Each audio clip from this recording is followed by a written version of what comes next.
What is up, guys? My name is Harris. Welcome back to the channel. Today is a brand new video.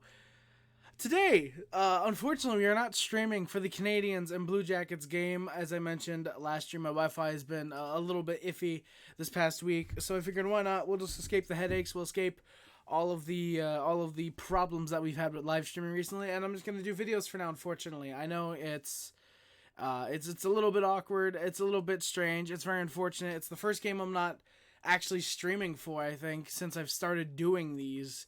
So yeah, I don't know. Maybe what I'll do, maybe I'll go live real quick for like 2 seconds just to be like, hey, look, the video's coming soon. Duh. I doubt I'll do that, but I don't know. Anyways, the Montreal Canadiens, they played the Columbus Blue Jackets tonight. Sorry, I had to get my notes up. Yeah, they played the Columbus Blue Jackets tonight. It was a very, very solid game, very back and forth, very entertaining to watch, very fun overall game. I think that was the keyword once the second and third and overtime kind of happened. During the first period, very on the edge. I don't want to say edgy, but a very, very on the edge game, especially for the Canadiens. And we'll get into why. If you watched the game, you would know. If you did not, then obviously we're going to get into it. If you're new here, we go through the lines, my game summary / analysis. I give the final Canadian stats, and then we'll get out of here. This shouldn't take nearly as long as the usual live stream, but we'll see. So this is, again, game number 7. The opening lines for the Canadiens were Caufield, Suzuki, Harvey, Pinard, Anderson, Newhook, Slavkovsky, Pearson, Monahan, Gallagher. Slavkovsky was not double-shifted tonight. And Pezzetta, Evans, Ullinen.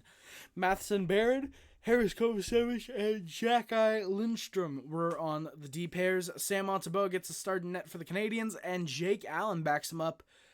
Don't know if he's actually going to get the start next game or if they're going to keep him out until Monday's game against the Golden Knights. We will obviously see. I have zero clue what's going to happen. Goudreau, Jenner, Roslovic, the lines for the Blue Jackets. Texier, Fantilli, Bemstrom, Marchenko, Sillinger, Danforth, Voronkov, keep that name in mind. Corrali and Olivier were on the forward core. Werenski, Severenson, Provorov, Juracek, and Bean Goodbranson were on the third pair. Ellis Merzlikins would get the start net, and Spencer Martin backs him up. I believe they mentioned something. Merzlikins has played, I want to say before tonight's game, he was 3-1-1 all time against the Montreal Canadiens, so yeah. Before the game, we had a couple things to mention. Firstly, Shane Pinto in Ottawa got a 41-game suspension for, I believe it's illegal sports betting or illegal sports gambling. That's hilarious. Ottawa will keep being a complete gong show. Yeah, they will never not be a joke. Caden Gooley was apparently skating today. That's a good sign. He interestingly, everyone noted he had a new tinted visor. We'll see if that gives him some good luck when he comes back. Hopefully next game. We'll see when. I would think maybe next game because it's still at home, but we'll see. Caufield, hey, whew. Caufield gets a good shot just wide, though, as the top line looked very fast early in the game. Then the Blue Jackets scored just about 3 minutes in. Jack Roslovic gets the goal. Justin Barron decides to play absolutely zero defense and leaves him wide open. It's a 1-0 Blue Jackets lead right there. Jackets then control. There's some shots that are going way wide. And then we get the first of what would be like 3 incidents tonight. The 2 major ones in the first period, and then kind of one in the third that's more of a gong show than anything. But Jacki gets hit from behind by Voronkov. He basically pushes Jacki headfirst into the boards. Jacki immediately gets up. Pearson tries to come in, but Jacki is completely all over Voronkov, just feeding him lefts. Feeding him lefts as he's down as well, fucking giving him some punches. You love to see Jacki stepping up for himself. I love that Tanner Pearson tried to come in and handle Voronkov, but Jacki basically said, nah, man, I'm good. I got this. And, yeah, so Voronkov obviously should be out of the game, right? Yeah, no. We stay 5-on-5. Voronkov is called for boarding. 2-minute minor. Jacki is called 2 minutes for roughing. They both get 5 for fighting. Yeah, so the NHL is basically saying, hey, yeah, no, the Vasily Podkolzin thing that happened last night in Abbotsford, yeah, The AHL is going to handle that. Yeah, we have a situation that's kind of similar. I mean, the guy didn't have to get fucking stretched off or anything, but still, it could be as dangerous. Thankfully, it wasn't. Yeah, no, yeah, just 2 minute minor. Like, why is it gonna take? It's gonna take, I guarantee, a guy getting headshotted into the boards, boarded from behind, big time injury, and the refs. That's what's gonna take to draw maybe a 5-minute major if you're lucky. Like, the refs are trying to instill the safety of the players. That's what they're there for, to instill the safety of the players, and also to sort of police the game a little bit. If things are getting out of control, okay, boom, just take one guy. Why do they not take Voronkov? We're going to see in a minute what happens next, but why do they not just take Voronkov? They both drop the gloves and fight. Take Voronkov for boarding. At least I'm like 99% sure they called the fighting penalty. Yeah, they did. Xhekaj and Voronkov both got called 5 minutes for fighting, and then Voronkov got called for the board. Xhekaj gets called for a roughing. I genuinely have no clue why the refs are this fucking trash early into the season. Like, seriously, I expect this late in the season when a lot of playoff teams' games don't really matter. Okay, whatever, just letting shit go or whatever. Or when it's two bottom feeders playing each other, okay, this doesn't matter. But this is two teams who are above NHL 500, who are at 500, trying to get a lead on each other. Literally the same exact record before tonight, 3-2-1.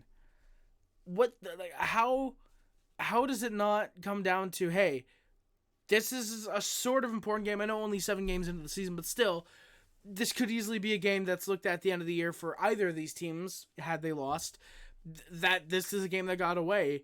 And if it weren't for the refs policing, maybe it doesn't. Again, I know we're 7 games into the year. Any game can matter at any point in time this season.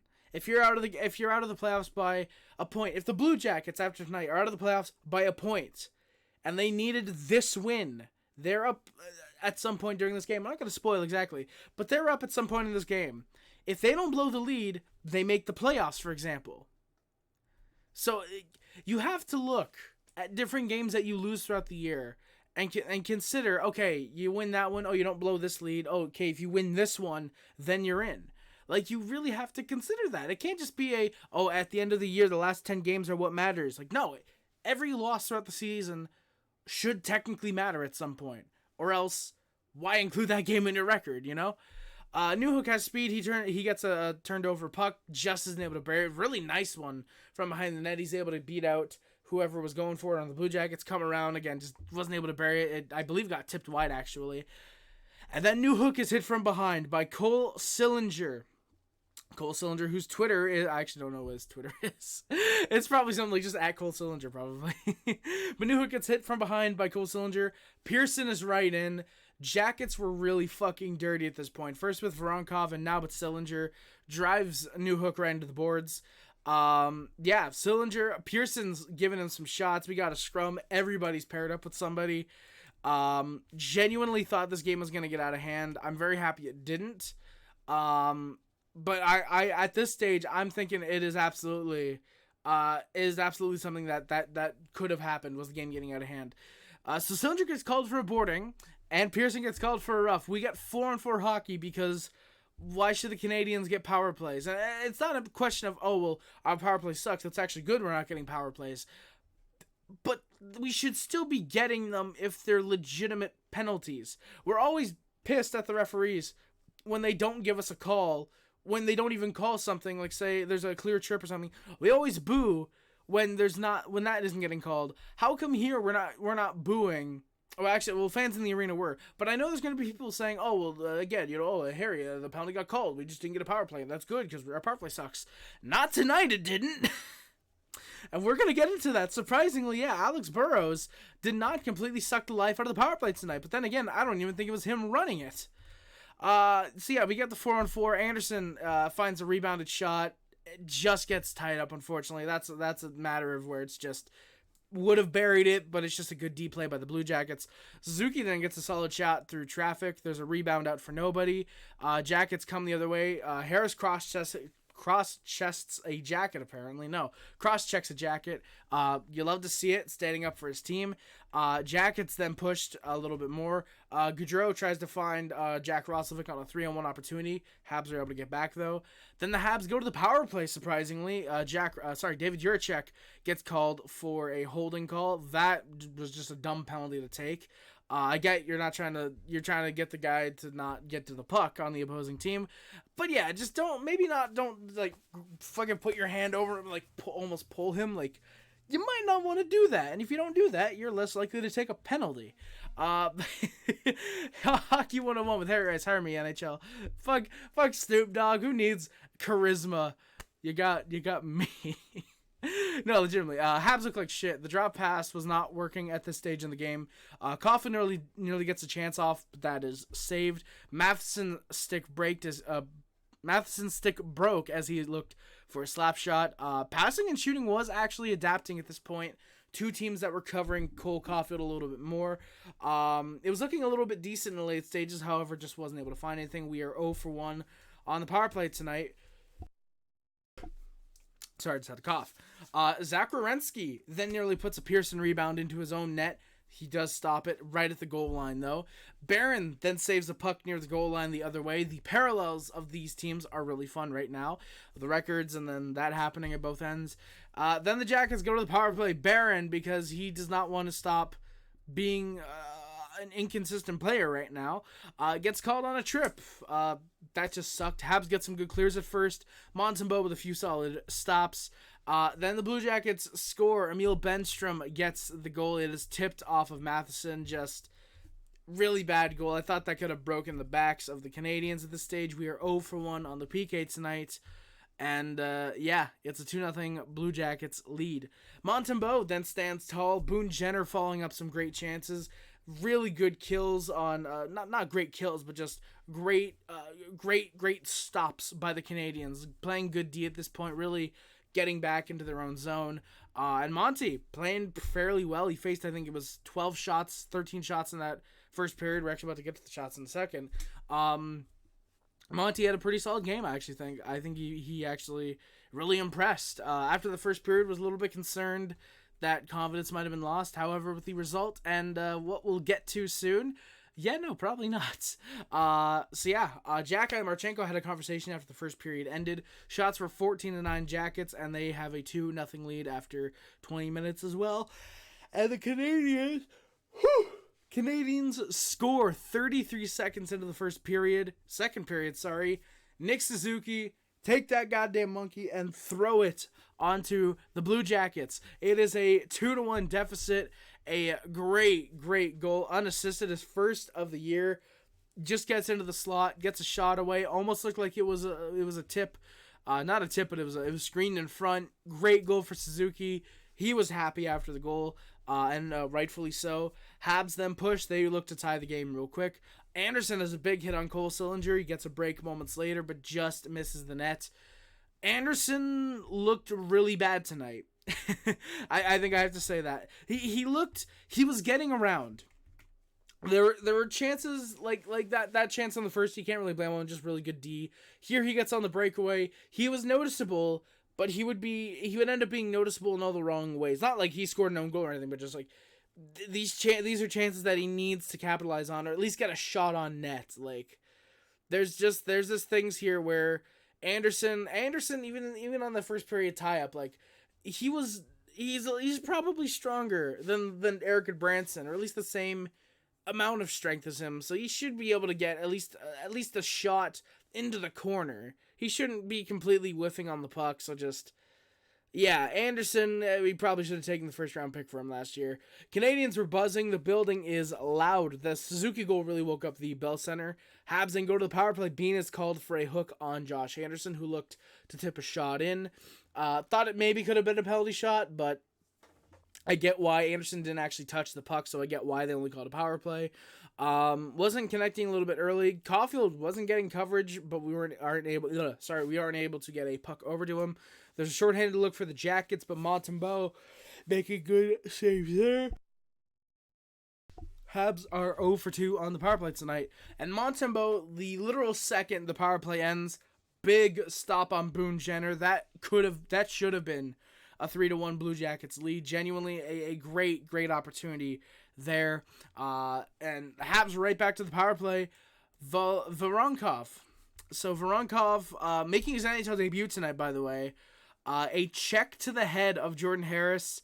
I wish that I had the clip ready, but Joe Rogan cue the that's fucking illegal. Someone's gonna do that. Please do so. Yeah, maybe that's what I should do. I should set that up in the future. Have the Joe Rogan that's fucking illegal whenever we take a penalty or get a power play or just something happens that isn't called. Oh, the Habs get a power play. That's fucking illegal. I should do that. That'd be funny. I think you guys could be provided with some very funny moments. Habs get some looks. Merzlikin robs Caufield as he was down. Habs then buzz, but we are 0 for 3 on the power play. Habs with pressure. Harris fucks it up, though. A hook on Jack Roslovic. Habs go to the PK. Habs actually looked good with a clear at first. Nearly led to an Evan shorthanded burst. Just tried one too many dekes, unfortunately. And the Blue Jackets score. Barron out of position for D coverage yet again. Leads to Emil Bemstrom getting his second power play goal of the night. And it's 3-1 Columbus. We are 2 for 3 on the PK. That does not sound right. 2 for 3. I think we were 1 for 3 on the PK. Where's the other PK that we got? I think that's wrong. I think we were actually 0 for 2 on the PK. Sorry, boys. I'm going to correct that in my notes. We are actually 0 for 2 on the PK tonight, I'm pretty sure. Habs off the face-off. Caufield nearly finds Suzuki. The pass is picked off. Jackets push with 3 minutes left in the second period. Habs looked for more. Jackets go back the other way. Montembeault with another good stop on Boone Jenner yet again. Habs then look for some push yet again. And the Canadiens go to the power play with 1:12 left in the second period. Damon Stevenson's called for interference on Anderson. I'm very surprised they're actually calling those. That is 2 games. Whew. There's 2 games in a row. The Canadiens have actually gotten an interference power play. Wow. And the Canadiens score. 16 seconds left in the power play. The Canadiens had good pressure throughout the power play. Matheson gets it on the blue line. Wrists it home. Beauty of a shot. Suzuki and Caufield with the assist on that one. And it is a 3-2 deficit. Habs are 1 for 4 on the power play tonight. Shots are 22-17 Jackets and a 3-2 lead after 40 minutes of play. I forget if it was after this period or the third period. Jacka had a small little conversation with Sean Corrali. He just blew Corrali off. He just blew Sean Corrali. No, he blows Corrali off. That was funny to see. Habs in the opening minute of the third were really buzzing. Anderson had a wide open net, but he was tied up with Eric Branson yet again. Good D there to not let that go in. Habs with more chances. Not a single shot, though. We were pressuring, tiring the Jackets out. And then we go to the PK. Who would have thought Brendan Gallagher's streak of good games comes to an end? Ruins a very solid shift for his line, actually. They were actually pretty good, that third line here. They were pushing. Good passes, trying to find the open man. But Gallagher just against the boards, bad turnover, or giveaway, if you will. Then trips up Boone Jenner, and he takes the penalty. Jackets are able to push, but the Habs kill it off. Thankfully, we are now, I put 3 for 4 somehow, but we are 1 for 3 on the PK tonight. Then the Canadiens go to the power play. Fantilli's called for interference on Matheson. That is a terrible penalty in terms of Fantilli blindsides Matheson at center ice. That is a gutless play, and quite frankly, I'd expect this from Adam Fantilli, given he is complete trash. Jackets clear it early. Habs are able to set it up. Caufield again not being screened all too much, and we score. Suzuki, I believe, finds it down for Matheson. Cross to Caufield, kind of on the blue line, comes up with it around towards the circle, takes a shot, and it's tipped by Monahan. Just finds the net. If it goes 6 inches wide, or if it's 6 inches to the right, that's off the post, and I don't think that's going off the post and in. But Monahan with the beauty beauty of a tip to get the tying goal. Habs are 2 for 5 on the power play tonight. Jackets get a couple straight shots. Monty makes some saves. Both teams then slowed it down after that power play goal. Kind of just wanted to go to overtime, about 10 minutes left. Canadians then get a couple chances. Anderson gets tied up with one. At what point does it go from, oh, Anderson's snake bitten, he's getting tied up, he's not getting shots off? At what point does it become Anderson needs to get away from being tied up and actually get a shot on net? At what point does it become that? Because this is the 4th or 5th time he gets taken down or he gets tied up that prevents him from getting a shot on net, which again, at what point does it become more on Anderson than a good Columbus D? It is a good Columbus D to protect him. But again, at what point does it become, hey, Anderson, you're getting paid $5.5 million, score a fucking goal? At what point does it become that? Jackets, Monahan gets a great shot off. Great, even better save by Roslovic to take one away there. Jackets the other way, get a couple shots, not really great ones. Habs were really locking it down. Good kind of collapse into the zone. Let Montembeault see shots, but take shot blocks if they needed to. Caufield then gets on a sudden break. There's a quick shot just stopped by Elvis. Habs push for the lead with 4 minutes left. Jackets were really tired at this stage. Slavkovsky, good hold on to the puck in the zone with 3 minutes to play. He tried to set something up, weren't able to. Then the Habs go to the PK with 50 seconds left, and this is something we need to talk about. So Brendan Gallagher is called for a high stick. The stick is up high. Does it connect with the face of Adam Fantilli? No. Fantilli oversells it. It looks like we have a Tim Stützle 2.0. I'm putting that on Gallagher, though. It is up to Brendan Gallagher to not get your stick up there because you know the referees hate you and they are not going to call anything your way. That, in my opinion, is 100% on Brendan Gallagher. And it could have cost us the game. I see that as... I put that as a non-call if I've ever seen one.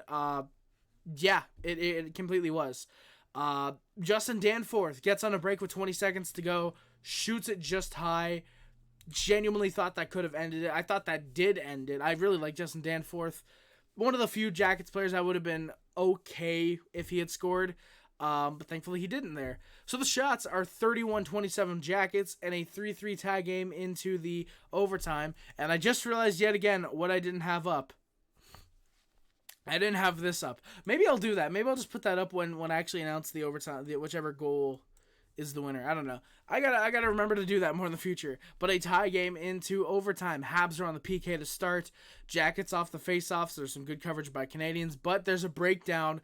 Jackets get shots. Holy fuck, I don't even know where to start. There's some shot blocks.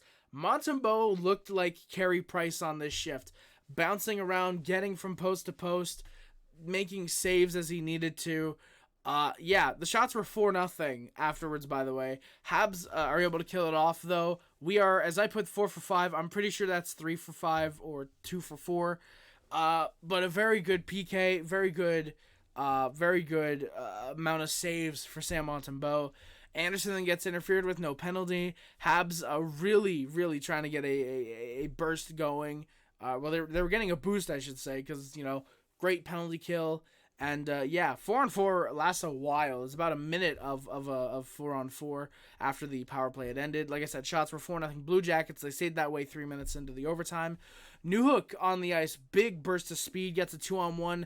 Matheson is found. The shot is wide and out, unfortunately. Did look for the tip, but wasn't able to find it. The top line is back out there. Caufield gets a great chance, but Suzuki is able to feed him the puck. And just like that, the Canadiens score. Goal. Caufield is 4th of the year, the overtime game-winning goal. A great shot with a screen in front from Jack Roslovic. Caufield from Suzuki and Harris is your overtime game-winning goal. What a comeback for the Montreal Canadiens. Down 3-1. 16 seconds left in the second period. About halfway through the third period, you tie it up, and you get the overtime game-winning goal in a game that easily could have gone the other way. Thankfully, it does. And the final shots are 34-27 for the Jackets. Monty saves 31 of 34. Roslovic saves 23 of 27. Habs win it 4-3 in the overtime winning period, though. Oh boy. God damn. Yeah, so the Montreal Canadiens played a very good game. We are now 4-2-1, by the way. When will people admit that we are good right now? And yes, I get it that, okay, the Senators, the Red Wings, the Flyers, they're also good. They're going to fall off. But there feels like there's something with Montreal. I know people are going to say, oh, well, Detroit's actually good because they're Steve Yzerman. Steve Yzerman. People love to suck off Steve Yzerman for absolutely zero reason. How many times have the Red Wings made the playoffs with him as GM? How many 45 goal scorers has he drafted now? Zero? Sorry? Oh, yeah, good. How many top 6 North American prospects has he drafted? None. Exactly. The Habs have drafted more Europeans than I'm pretty sure Steve Yzerman has, or at least more soon to be very successful European players than Steve Yzerman has. So that's kind of funny. But yeah. And then the Senators are just an absolute clown show. And then the Flyers, they're the Flyers. Who the fuck likes a team from Philadelphia? Are you trash? Are you trash or stupid? Actually, it's Philadelphia. What's the difference? All right. Cole Caufield with 4 goals, 5 assists, and 9 points in 7 games leads the Montreal Canadiens. Sean Monahan with 3 goals, 3 assists, 6 points. Big Nick Suzuki, 1 goal. I wish he had 5 goals. 1 goal, 5 assists for 6 points. When are people going to shut up that he is not working? Because 6 points in 7 games seems like he is. Tanner Pearson, 3 goals, 2 assists, 5 points. Michael Matheson, 2 goals, 3 assists, 5 points. Alex Newhook, 3 goals, 1 assist for 4 points. Brendan Gallagher, 2 goals, 1 assist for 3 points. Justin Barron with 2 goals. Raphael Harvey-Pinard, Kirby Dach, who's unfortunately out for the rest of the year. Arbor Jacki and David Savard, who's currently out for 6 to 8 weeks, all have 2 assists. Jake Evans, Jesse Ullinen, each with a goal. Roslovic, Caden Gooley, who's out day-to-day still. Michael Pezzetta and Jordan Harris, all with an assist. Arbor Jacki and Michael Pezzetta each with 2 fights on the year so far. Whew! All right, boys. That is going to do it for today's stream. Thank you guys. Today's video. I'm so used to the streams. I hope you guys enjoyed the video format this time. I hope that in the future the Wi-Fi is able to get working again and we can do more of these streams rather than just the videos. Yeah, I don't know. We'll see. I don't know. I've been considering just airing this as a live stream, but I don't know. It's gonna look weird if I do another live stream and it's like just that one game is missing. But you know what? Hey, fuck my OCD. I'll deal with it. So yeah, that's going to do it again for today's video. Thank you guys so much for watching. Do not forget to like, comment, subscribe, favorite channel includes, but it's not limited to YouTube, Facebook, Twitter, Instagram channels. My name is Rice, subscribe to the Left Club, H Club, Sub Hub, D Nation, if you remember the Mod Squad. Thank you for my comments and streams. Any of this is much greatly appreciated. Thank you guys again so much for watching. My name is Harry Rice. Link to the description on the Amazon, which is the PO Box, the PayPal, the Discord, the Twitch, the Letterboxd Twitter account, and the speedrunning. No, sorry.